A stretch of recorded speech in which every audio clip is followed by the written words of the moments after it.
السلام ورحمۃ اللہ وبرکاتہ۔ اللہ رب العالمین خیر و عافیت میں رکھے۔ سوال مراقبہ کے سلسلے میں تھا کہ اس کی حقیقت کیا ہے اور چند لوگوں کو اکٹھا کر کے یہ کیا جا سکتا ہے۔ اس کا جواب یہ ہے کہ ابن القیم نے مدارج السالکین جلد نمبر 2 صفحہ نمبر 1493 پر ذکر کیا ہے، والمراقبۃ ہی التعبد باسمہ الرقیب۔ مراقبہ کس کو کہتے ہیں؟ اللہ رب العالمین کے نام رقیب سے تعبد کرنا، عبادت کرنا۔ الحفیظ، العلیم، السمیع، البصیر۔ فمن عقل هذه الاسماء، جو ان اسماء حسنہ کو سمجھ جائے، وہ تعبد بمقتضاها، اور ان اسماء حسنہ کے تقاضے کو پورا کرے، حصلت له المراقبہ، تو اسے مراقبہ حاصل ہو جائے گا۔ واللہ اعلم۔ اس سلسلے میں ابو ہریرہ رضی اللہ عنہ سے روایت ہے کہ جبریل علیہ الصلوۃ والتسلیم نے نبی مکرم صلی اللہ علیہ وسلم سے احسان کے بارے میں پوچھا تو کہا، ان تعبد اللہ کأنک تراہ، اللہ کی عبادت اس طرح کرو گویا تم اللہ رب العالمین کو دیکھ رہے ہو۔ فإن لم تکن تراہ فإنہ یراک، اگر تم اپنی کیفیت ایسی نہ بنا سکو کہ اللہ کو دیکھ سکو، یا ایسا تصور نہ ہو سکے، تو یہ تصور کرو کہ اللہ رب العالمین تمہیں دیکھ رہا ہے، تمہارے اعمال کو دیکھ رہا ہے۔ صحیح بخاری حدیث نمبر 50، صحیح مسلم حدیث نمبر 9۔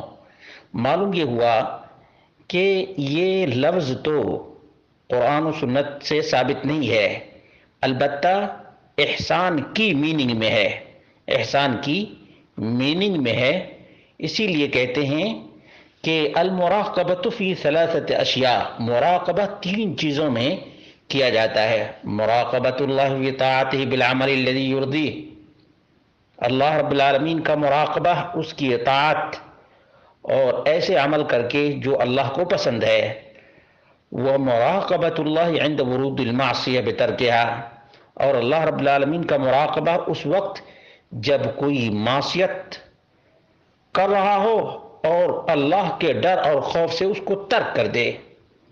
ومراقبۃ اللہ فی الہم والخواطر والسر والاعلان، اور اللہ رب العالمین کا مراقبہ اس طرح سے ہے کہ جب کوئی دل میں نفسیاتی کیفیت پیدا ہو، کوئی برا ارادہ ہو، یہ چاہے ظاہری طور پر یا خفیہ طور پر، تو اللہ رب العالمین سے ڈرتے ہوئے، اللہ رب العالمین کا خوف رکھتے ہوئے اس آیت پر عمل کرے، وَرَبُّكَ يَعْلَمُ مَا تُكِنُّ صُدُورُهُمْ وَمَا يُعْلِنُونَ، اور تیرا پروردگار تمہارے سینوں میں جو مخفی ہے اور جو ظاہر ہے سب کو جانتا ہے۔ سورۃ القصص آیت نمبر 69۔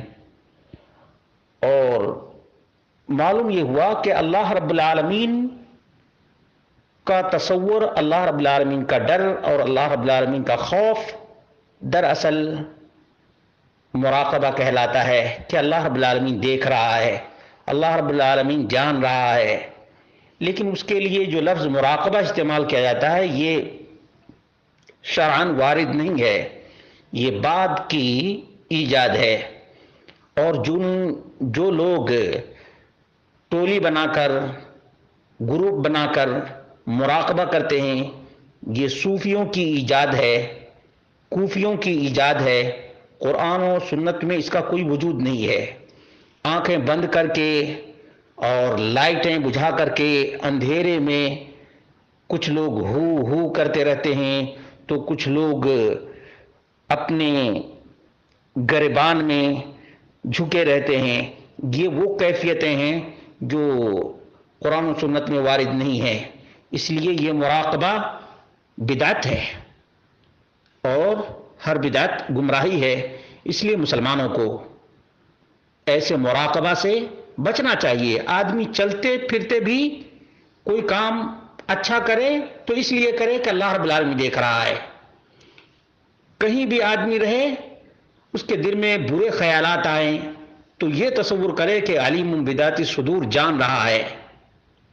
کسی کو نقصان پہنچانے کا ارادہ کرے تو یہ تصور کرے کہ اللہ رب العالمین دیکھ رہا ہے، اس کے نفسیات کو جان رہا ہے، اس کے خواطر کو جان رہا ہے۔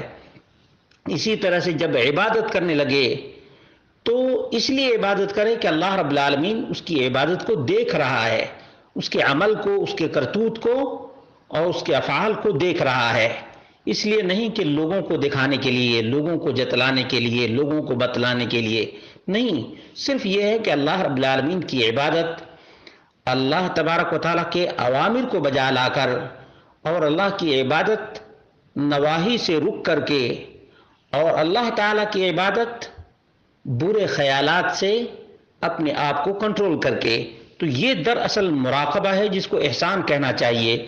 مراقبہ کا لفظ شرعاً وارد نہیں ہے، لیکن یہ جو کیفیتیں بتائی گئیں کہ اللہ رب العالمین علیم بذات صدور ہے، سمیع بصیر ہے اور رقیب ہے، تو یہ اپنے ذہن میں مومن رکھے، لیکن ٹولی نہ بنائے، لائٹ بجھا کر آنکھیں بند کر کے نہیں، بلکہ جہاں کہیں بھی رہے اللہ تبارک و تعالیٰ کا ڈر اور خوف اور اللہ رب العالمین کا حکم اپنے دل میں بسائے اور حکم کے مطابق عملی جامہ پہنائے۔